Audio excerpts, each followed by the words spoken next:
Boa tarde, meus irmãos, da Escola Dominical da Igreja Presbiteriana Nova Betânia de Mossoró e das suas congregações em Patu, no Rio Grande do Norte, Albino Afonso, Antônio Martins, e na Paraíba, Catolé do Rocha, Marisópolis e Bom Sucesso. E vamos para o estudo da Escola Dominical, dando continuidade aos estudos na Carta de Coríntios. Hoje chegamos ao capítulo 5, vamos ler a Bíblia em 1 Coríntios, capítulo 5, versos de 1 a 13, que diz assim, as Escrituras do Novo Testamento, Nova Almeida Atualizada: ouve-se por aí que entre vocês existe imoralidade e imoralidade, tal como não existe nem mesmo entre os gentios, isto é, que alguém se atreva a possuir a mulher do seu próprio pai. E vocês andam cheios de orgulho, quando deveriam ter lamentado e tirado do meio de vocês quem faz uma coisa dessas. Eu, na verdade, ainda que fisicamente ausente, mas presente em espírito, já sentenciei como se estivesse presente o autor de tal infâmia. Em nome de nosso Senhor Jesus Cristo, reunidos vocês e o meu espírito com o poder de Jesus, nosso Senhor, que esse tal seja entregue a Satanás para a destruição da carne, a fim de que o espírito seja salvo no dia do Senhor. Não é bom esse orgulho que vocês têm? Por acaso vocês sabem que um pouco de fermento levedado a massa toda? Joguem fora o velho fermento, para que vocês sejam nova massa, como de fato já são sem fermento. Pois também Cristo, nosso Cordeiro Pascal, foi sacrificado. Por isso celebremos a festa não com o velho fermento, nem com o fermento do mal e da maldade, mas com o pão sem fermento, o pão da sinceridade e da verdade. Na outra carta já escrevi a vocês que não se associassem com os impuros. Refiro-me com isto não propriamente aos impuros deste mundo, mas avarentos, ladrões ou idólatras, pois neste caso vocês teriam de sair do mundo.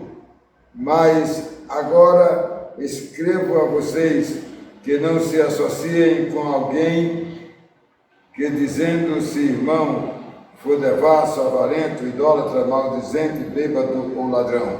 Nem mesmo coma com alguém assim, pois com que direito haveria eu de julgar os de fora? Mas será que vocês não devem julgar os de dentro? Os de fora, esses Deus julgará. Expulsem o malfeitor do meio de vocês. Vamos orar?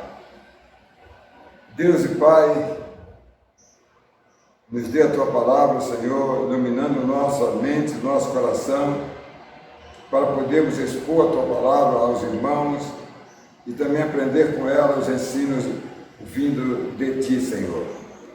Nós te pedimos a Tua bênção. Também suplicamos a Ti nesse momento de que a igreja também sofre com essa pandemia e sofrendo com os cristãos, sofrendo alcançado por essa peste. Pai querido, que a Tua graça enche os nossos corações e nos livre desses males. Nós oramos a Ti, Senhor, em nome do Senhor Jesus. Amém e amém. Bem, meus amados, vamos expor a continuidade da carta de 1 Coríntios, hoje capítulo 5, verso de 1 a 13. Escolhi aqui, amados, 3 versos, o 2, o 5 e o 8, para compartilhar com vocês da palavra do Senhor. E eu trago como título, amados, vocês andam cheios de orgulho, né? Que palavra, né? Paulo diz para aqueles que estão cheios de soberba na sua vida e agindo de forma errada. Nós estamos estudando Coríntios, a carta de Paulo aos Coríntios, e já vimos toda a história da história de Coríntios, né, para todos vocês, nas primeiras lições. Mas hoje escolhi aqui o verso 2 e quero destacar, amados, a frase: vocês andam cheios de orgulho, que é o tema do nosso estudo. Queridos, o orgulho tem sido essa grande barreira e as pessoas precisam se tocarem e verificarem, olhar assim, se achegar para o seu interior e tudo de mal que vem produzindo e atrapalhando a si próprio e ao seu irmão que convive com você, parecendo que você não tem orgulho, mas quando se manifesta em especial você no seu meio, entre os outros, você expressa um verdadeiro orgulho soberbo, como que você fosse o dono da bola, da peteca. Olha, amados, na ausência confabulada com outros meios malignos, né, você usa para gerar intriga, inveja, ódio. Tudo isso, amado, são como alguém que procura usurpar os outros, manipular os outros para impor sua vontade humana e prevalecendo como se fosse, né, alguém muito bom, não sabe que não é bom, é mal. Vamos ver isso aí um pouco mais na frente. Em segundo lugar, vamos ver o verso número 5. Olha essa frase aí, duríssima de Paulo, não é? Seja entregue a Satanás. Que experiência, né, Paulo passa para nós. Eu nem ia discorrer tanto sobre esse tema aí, mas é algo que me chama a atenção. O desejo de Paulo, amados, para os irmãos que agem entre os irmãos do corpo de Cristo, sempre na vontade velha, de velha criatura mesmo, e não da nova, transformada pelo poder de Deus, amados, para que essas pessoas se toquem verdadeiramente e deixem essas coisas do mal. Amados, um crente, ele precisa mudar mesmo, mudar a sua postura, o seu testemunho a respeito de Jesus Cristo. Ele precisa fazer isso na sua vida. Olha, esse tipo de crente aí, orgulhoso, soberbo, é alguém vulnerável, de uma santidade, amados, amostrada, é isso mesmo. Ele precisa então ser alertado, que Paulo diz aqui. Nós vamos ver um pouco mais na frente sobre isso aí, tá bom? Em terceiro lugar, vamos ver o verso de número 8, o fermento do mal e da maldade, amados, que alcança as pessoas que estão entregues a Satanás. Mas vamos mesmo para o verso 8 agora, a frase: queridos, o pão da sinceridade e da verdade. Nós vamos ver agora algo que a gente deve ser obrigasse no apóstolo Paulo. Aliás, Paulo invocou e disse que a gente deveria ser praticantes da fé, um verdadeiro cristão, com o exemplo dele, sendo mais ou menos como ele. Bem, amados, o crente, ele não deve fazer nada que não seja compartilhada com o Espírito Santo, pois só assim, amados, ele age com sinceridade e com verdade. Muitas vezes, irmãos, a falta destes elementos para que venham a ter prejuízo na fé cristã. Eles trazem prejuízo mesmo. A falta desses elementos arraigados da fé, da sinceridade, da verdade, isso é muito importante. A falta de sinceridade, meus queridos, e de verdade, desvia as intenções boas do crente. É isso aí. Que passa a ignorar o procedimento da fé cristã e se ensoberbece agindo de forma orgulhosa, deixando prevalecer nele a sua própria vontade ao invés da vontade de Deus. Então vamos para o nosso primeiro ponto.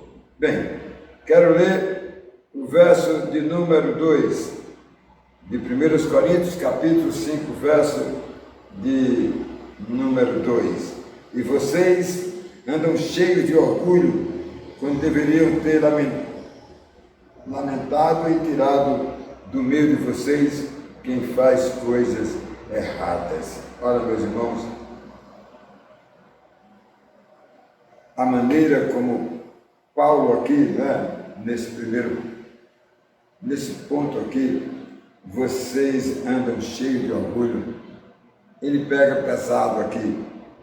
E a maneira como ele olhava as atitudes desses irmãos de Coríntios, que se colocavam por sorte da vontade, amados, na frente dos seus outros irmãos e em atitudes desmerecidas, que se utilizava do orgulho vaidoso para prejudicar, e assim, amados, aceitar, por outro lado, os erros, meus amados, dos que estão no meio, aceitando deixar a coisa ir passando, fazer vistas grossas, empurrar com a barriga. É isso que acontece na nossa igreja. Quando alguém é queridinho da liderança, geralmente age dessa forma, meus queridos. E assim, amados, as pessoas querem se manter ambiciosamente no meio do erro para manter ao lado das pessoas que ele monopoliza, Isso é muito interessante. Essas pessoas presentes, amados, na igreja primitiva, lá em Coríntios, amados, estão hoje em nossas igrejas, amados, nas instituições da fé, fazendo a mesma coisa lá do passado, amados, que se aproveita de irmãos incautos para dominá-los, para controlá-los, para colocar a sua incapacidade de liderança maligna, no meio daquelas pessoas simples e crescerem a igreja para ostentar o seu bel prazer e perseguir a Paulo ali, no caso perseguir a Paulo, até começaram a duvidar que Paulo era um verdadeiro apóstolo. Meus amados, nesse ponto agora eu quero chamar a sua atenção. O que existia em Coríntios é ou não é a pura realidade hoje, que se manifesta no meio dos nossos irmãos, que não se tocam para se averiguarem os seus comportamentos, que, sem dúvida, amados, estão todos eles sob os olhares de Deus, que usará um Paulo para advertir os irmãos, que ele chama os irmãos os de dentro, os do corpo de Cristo, os que participam da igreja. Ele chama os de dentro. É isso aí. Isto é, amado, no meio deles lá, pois ele afirma que não trata ou julga por de fora. Paulo não quer saber dos incrédulos. Ele estava pensando na igreja para fortalecê-la, para ganhar os incrédulos para Cristo. Mas ele não estava aqui fazendo julgamento sobre incrédulos. Incrédulos já estão perdidos, você não viu o Evangelho. Infelizmente, amados, o comportamento bestial de alguns corintianos ali também são os de hoje em nossa igreja dos nossos dias, e surge, amado, com facilidade, irmãos, facilidade dentro da igreja, sempre no objetivo, queridos, de gerar dificuldades para o crescimento verdadeiro da igreja cristã. O homem, amados, não deve dar lugar a si mesmo, pois são estas ocasiões que o inimigo aproveita para enchê-lo de orgulho, de soberba, para ele ser pedra de tropeço. É isso aí. E vendo aqui mais, amados, mas é muito bom quando um verdadeiro crente é admoestado para fugir deste tipo de orgulho pretensioso e se avaliar para cumprir a missão que foi dada por Jesus Cristo, amados, que veio ao mundo e revelou a fé para os pecadores na oração do alerta e orientação, amados a Deus. Ele revela que quem não são os verdadeiros crentes, eles sairão da comunidade cristã, porque são de fora, porque eles não sabem, não têm como assimilarem a verdade da fé. Não ficarão. Os incrédulos estarão fora, rodarão de galho em galho, pulando daqui para lá. Hoje até é chamado de desigrejados por aí afora, nem todos, claro, são por motivo dessa forma. Vamos agora, amados, para o segundo ponto. E eu quero, segundo ponto, sejam entregues a Satanás, o verso número 5. Vamos ler aqui esse verso 5 que diz assim, meus amados irmãos, que esse tal seja entregue a Satanás para a destruição da carne, a fim de que o Espírito seja salvo no dia do Senhor, meus amados. Uma decisão muito forte, né, para entregar a Satanás os que estão dentro da igreja e agem de forma maligna, os seus atos orgulhosos, vaidosos, de vaidade bestial, amados, e vontade própria serão punidos para que eles despertem e se voltem para Deus, os que são verdadeiramente de dentro do corpo de Cristo, que são profetas, mas que caíram na tentação do diabo, do inimigo, amados, mas eles não são de fora, que eles sejam ignorados e colocados para fora como falsos crentes,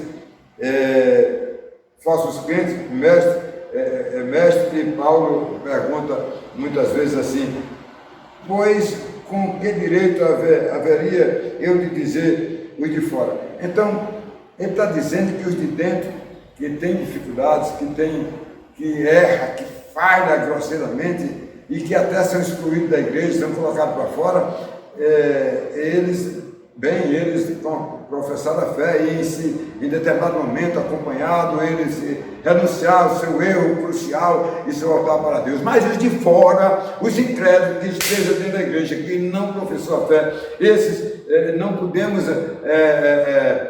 ter relações e ligações com eles, porque eles são de fora. É isso que Paulo está dizendo aqui. São duas decisões importantes, amados. O camarada crente apronta e é disciplinado. O que deveria ser disciplinado no tempo certo, né? A primeira decisão é essa. A segunda decisão, amados, não sendo feita a disciplina, meus amados, mais na frente as duras consequências virão em dose dupla e com Deus, amado, tudo é para valer. Aí Deus age, né? Deus pune, porque esse é o Deus, amado, né? Entregar um irmão a Satanás é uma decisão muito extraordinária. E eu entendo como o caso de Paulo aqui, esse procedimento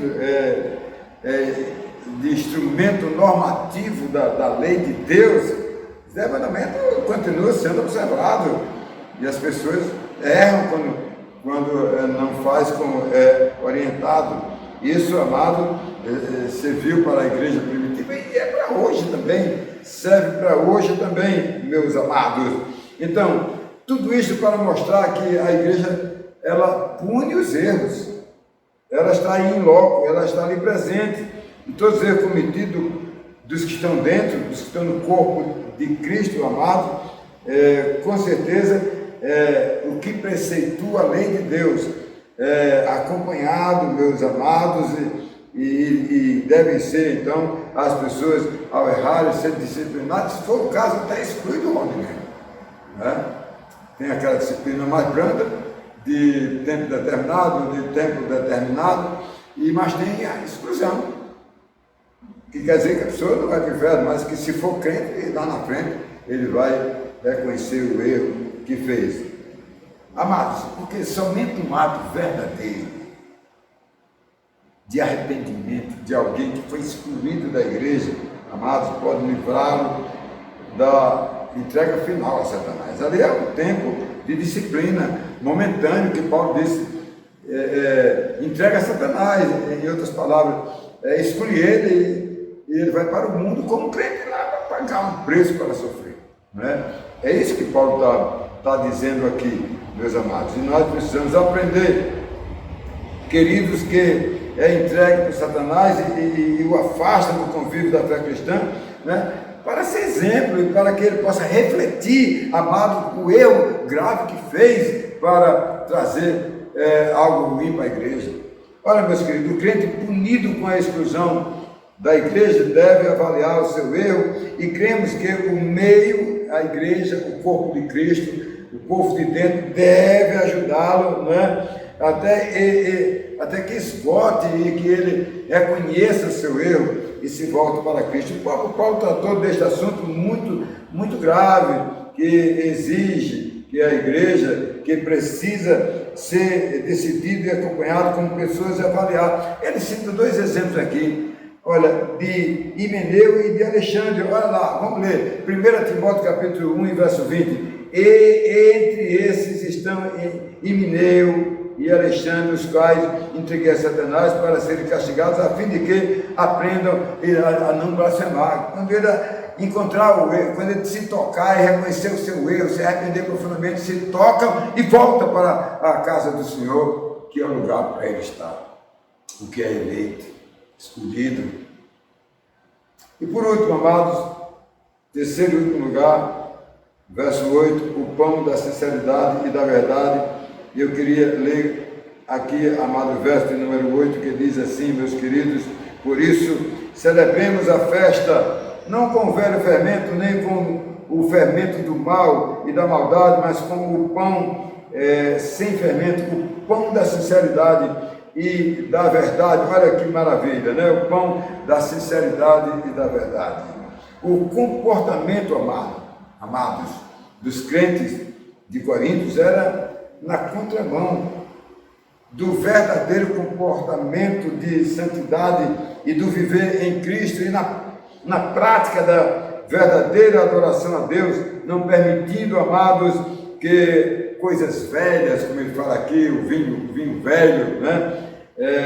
Ele mesmo fala isso aqui, ele diz, verso 8, por isso celebremos a festa não com o velho fermento, nem com o fermento do mal e da maldade, quer dizer, o fermento do mal e além mais do outro fermento, o fermento da maldade, da lascívia, das coisas erradas, né? Olha, meus irmãos, a prática cristã anula as coisas velhas do passado. Não estamos no ritual das coisas passadas, das coisas velhas, das práticas velhas, amados, que foram anuladas pela redenção que o Senhor Jesus Cristo fez. Ele fez a redenção do homem.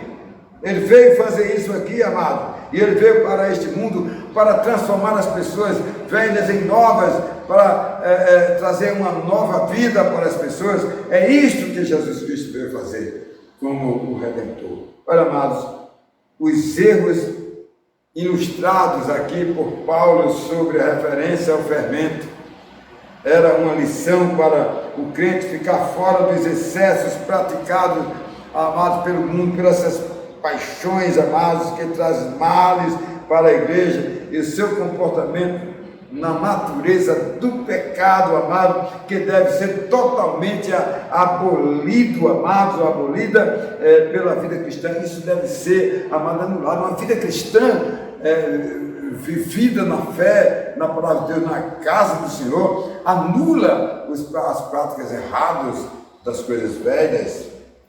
É isso aí.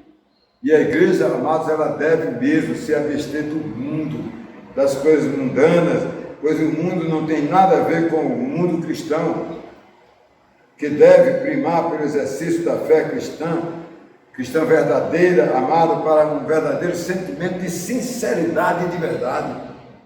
Infelizmente, amados, a gente dá mais ênfase ao mundo dentro do nosso meio do que mesmo da fé e da vida cristã. Olha, no passado, amados, a velha dispensação, ela tinha os seus olhos fitos para o que haveria de vir, né? Eles celebravam a Páscoa, amados, com pães asmos, sem fermento, e assim em nossos dias o crente deve praticar e ter uma vida de participação, amado, na festa da lembrança das palavras de Jesus que diz que voltaria. Nós estamos comemorando outras coisas, amado. Não estamos comemorando coisas frívolas deste mundo, até boa, entre aspas, o esporte, sei lá, outros entretenimentos. A gente se veste das coisas do mundo, mas não se veste das coisas de Deus, né? Não se veste. Seja pelo menos presbiteriano, põe uma camisa presbiteriana aí, com um versículo, né?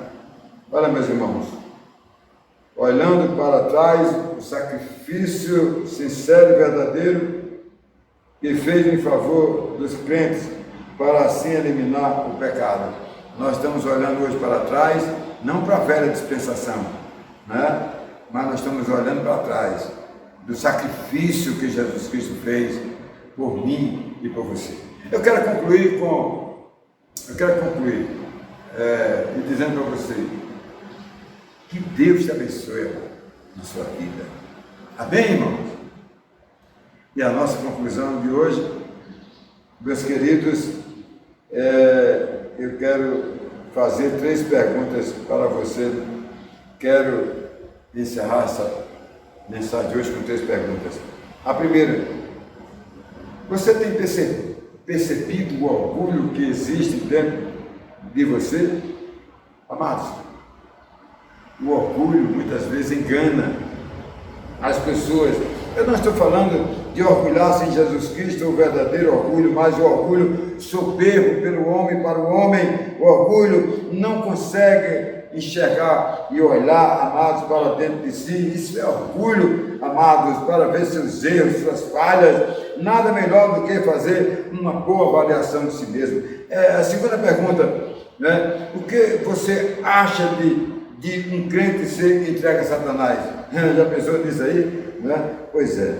Olha, a entrega, amados, a Satanás se trata quando alguém, mesmo sem ser escravo do pecado, mas é dominado pelo pecado, que faz viver no erro, mesmo sendo crente. Amados, a única solução para ele livrar das garras do diabo ele, amado, renunciar aos erros que faz e voltar ao convívio da fé cristã. E minha última pergunta hoje para você: o que é, amados, para você o pão da sinceridade da vida cristã? Você já pensou nisso, amados? Olha, não buscar meios errados para poder adorar a Deus, mas exercitar o verdadeiro ato de adoração a Deus de forma sincera e verdadeira, né? De forma sincera e verdadeira. Eu quero concluir ainda, né, com uma ilustraçãozinha, né? João e Alexandre, esses 2 homens, viviam numa boa. O pé de maçã deles, aqui em casa, eu tenho no meu muro o pé de siriguela da minha vizinha, que é metade da siriguela da minha casa e a metade fica no tronco lá, com as raízes do lado do lado.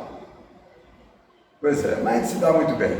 Mas nesse caso aqui, desses 2 homens chamados de João e de André, o pé de maçã cresceu tanto que 70%, 80% foi para o lado do vizinho, onde não era o tronco. E eles, a princípio, comiam maçã e tudo, de repente um começou a vender, e o outro também, a maçã, resultado, começou a querela entre eles, a briga entre eles, né? Essa briga foi tão grande, e foi bater nas barras da justiça. Foi feito um BO, e aí foi para o juiz, e o juiz é quem tinha que decidir agora a querela da briga daqueles que um dizia assim, não, o pé de macieira está na minha terra, e o outro dizia, bem, mas os galhos foram para minha, né, se você tem cuidado aí, eu tenho cuidado também, quando cai as coisas, limpar e etc. Aquela querela grande, muito grande mesmo, né? E aí aquela confusão foi parar no juiz, e o juiz então tentou apaziguá-lo, não conseguiu, né, apaziguá-lo, mas ele deu o veredicto, né? Ele disse, bem, quem ganha na questão é o João, onde os galhos deitavam o terreno dele e só 30% do terreno de quem tinha o tronco plantado. E aí terminou na justiça com muita confusão, né? Olha, amados, a pessoa entrou dinheiro no meio, como diz Paulo em 1 Timóteo 6,10, o amor, o dinheiro é a raiz de todos os males.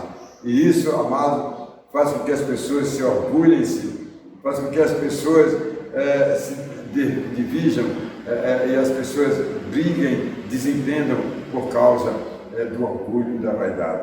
Vamos aprender com a palavra de Deus, amados, né? E vamos viver nessa vida cristã, meus amados, exercitando e se alimentando do pão da sinceridade, amados, da verdade, que é o amor de Deus. Amém, irmãos?